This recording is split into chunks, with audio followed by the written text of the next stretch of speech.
աջակցելու Միքայել Սրբազանի միաջակցություն աղոթքին, հա, որը որ միասնական աղոթք պետք է դարձնել, եւ ընդհանրապես Միքայել Սրբազանի կալանավորման վերաբերյալ ինչ կարող եք ասել, եւ նաեւ վեհարանի վրա հարձակման մասին իրավապահների կողմից։ Միանշանակ եկել եմ աղոթքի համար ի պաշտպանություն Միքայել Աջապայան Սրբազանին եւ այս ոտնձգությունը եկեղեցու դեմ, ինչպես նաեւ հոգեվորականների դեմ համարում եմ մեծագույն ոճրագործություն, որը ես վստահ եմ եւ համոզված եմ, որ թելադրվում է Թշնամու երկրի կողմից, իսկ մեր իշխանությունները մինչեւ վերջին քայլը որոշել են իրականացնել հայակործան, ազգակործան քայլեր եւ այսպես ասած ոճրագործություններ։ Ասում են ուզում են եկեղեցին մաքրեն, վեհապարին հեռացնեն, բայց ասում են այդ ամենը տեղի ունենալու շատ խաղաղ ձևով։ Դա ես համարում եմ կեղծիք, նրանց բուն նպատակը եկեղեցիները փակելն է, ինչպես որ շատ կառույցներ փակեցին մշակութային, այդպես էլ ոտնձգություններ են սկսել հոգեվոր ուրեմն հոգեվոր կյանքի դեմ, հոգեվոր արժեքների դեմ, այդ թվում նաև մեր տարավոր եկեղեցու դեմ, այդ է հենց վկայում այն, որ ժամանակին մեր ոչ պարով վարչապետ Կոչիցյանը հայտարարում էր, թե եթե խաչը այդքան շատ եք սիրում, կապեք ձեր ոտքերին ու քաշ տվեք ձեզ հետ։ Դրանից առավել ցուցադրական, թշնամական խոսք եւ հայտարարություն անհնար է պատկերացնել։ Իսկ եկեղեցու արձագանքը ինչպես է գնահատում, համարժեք է արդյոք։ Ինձ թվում է ավելի կարելի անել, համարժեք չի, որովհետև եթե հնչում են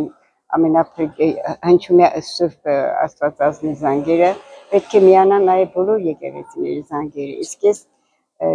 2 օր առաջ չտեսա դա, միայն հնչում էր 7 վերքի զանգերը, մյուս եկեղեցիներում հարսանիք էր,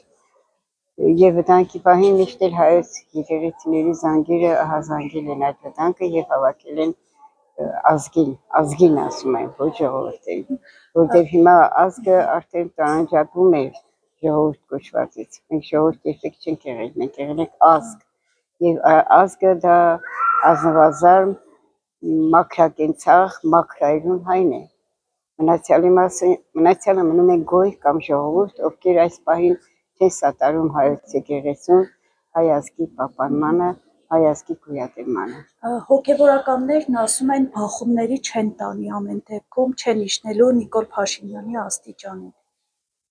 Բնականաբար հոգևորականների ասածը ես ճշմարիտ եմ համարում, որովհետև նրանց թիկունքին ազգ կա։ Հոգևորականը վերջին հաշվով